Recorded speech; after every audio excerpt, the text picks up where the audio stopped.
The why and how of school and community partnership. Legal and sociological basis of school and community partnership. Hi, my name is Hazel Sandy Balakiti Pasi from BA 3A, and for today I will be discussing with you the why and how of school and community partnership. Learning objectives. Explain what school and partnership means. Explain the legal and sociological basis of school and community partnership, and cite examples of school community partnerships. School and community partnership. What does it mean? Annular Resources defines an international effort to create and sustain relationships among a K-12 school district in a variety of both formal and institutions in the community.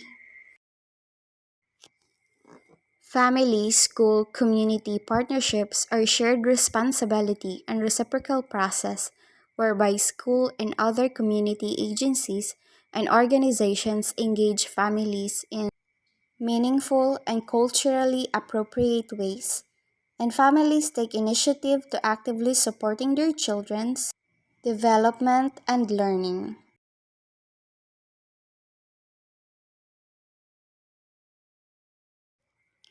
Why school and community partnership? Partnerships can serve to strengthen, support, and even transform individual partners, resulting in improved program quality, more efficient use of resources, and even alignment of goals and curricula. Partnership implies two parties are helping each other. Both parties benefit. This means that if a school community partnership exists, both parties benefit from the relationship. What can communities do for school? First, Brigada Eskwela. This program engages all education stakeholders to contribute their time, effort, and resources in ensuring that public school facilities are set in time for the forthcoming school opening. It takes place more or less 2 weeks before classes begins in June. This is a school maintenance program that has been institutionalized since 2009 when DepEd issued DepEd Order Number 100. Second, curriculum development. This can mean the use of community resources for learning. Example here is museum. Others of the community as key informants in research or resource person in the study of local history. Work experience programs. Business establishments and offices in the community can serve as training ground for learners. A concrete example is the work immersion required for senior high school students. In this work immersion, students are given the opportunity to work to relevant establishments or offices in the community to help develop them the competencies, work ethics, and values relevant to pursuing further education and or joining the world of work. In this school community partnership, the school can fulfill what curriculum requires and may improve on their curriculum based on community feedback, enables the student to undergo hands-on work experience while community establishments equipped for the world of work. Business establishments or any world of work in the community are the ultimate beneficiaries of these graduates who have been more prepared through work immersions.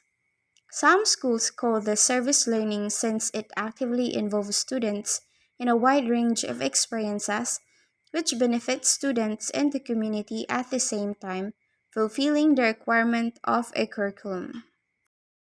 Remediation and enrichment classes. Parents and retired teachers may be involved in the school reading remediation and learning enrichment programs. Youth development programs.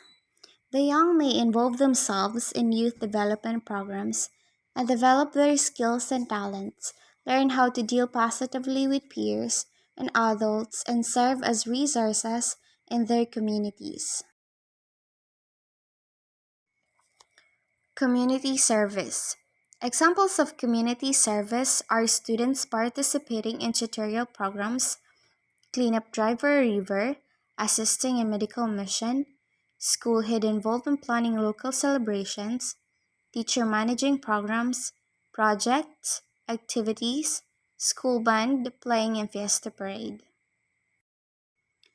What can schools do for communities? Classroom used by community organizations for meetings.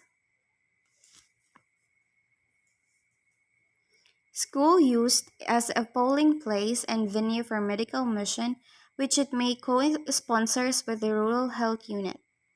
School used by Rural Health Unit or Mother's Class on Child Care. Schools used as an evacuation center. School facilities used for community assemblies. School basketball court used for local celebrations and barangay sports league. Sociological basis of school community partnership.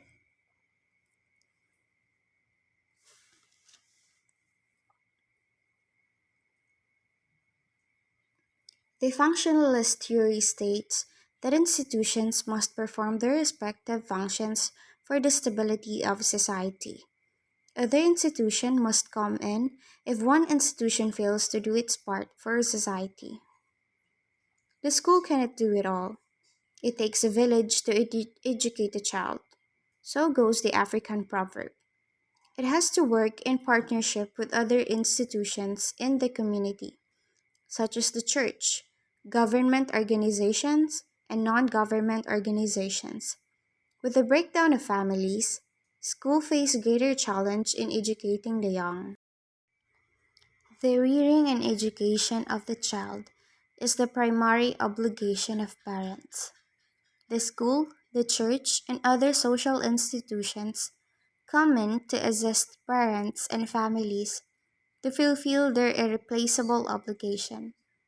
The breakdown of marriages, the demand for both mother and father to work to meet the demands of a rising cost of living, resulting to less or practically no time for parents to spend time with their children have, however, attack the stability of families and have adversely affected families in the performance of their irreplaceable duty to educate children. Added to this is the increasing number of families composed of single mothers struggling to raise a family, with the burden of earning lugged solely of the shoulders of one parent. Single parents struggles to earn enough to provide for their families. Consequently, this responsibility leads to their having a limited amount of time to spend for with growing and developing children, who unfortunately became more likely single parent families themselves. The cycle goes on. This is not to mention the negative effect of the uncontrolled and unregulated use of technology in the young. While the use of technology has both a lot of convenience, is controlled and irregulated, used by the tech-savvy kids, expose their child to all sorts of informations not necessarily favorable for their development.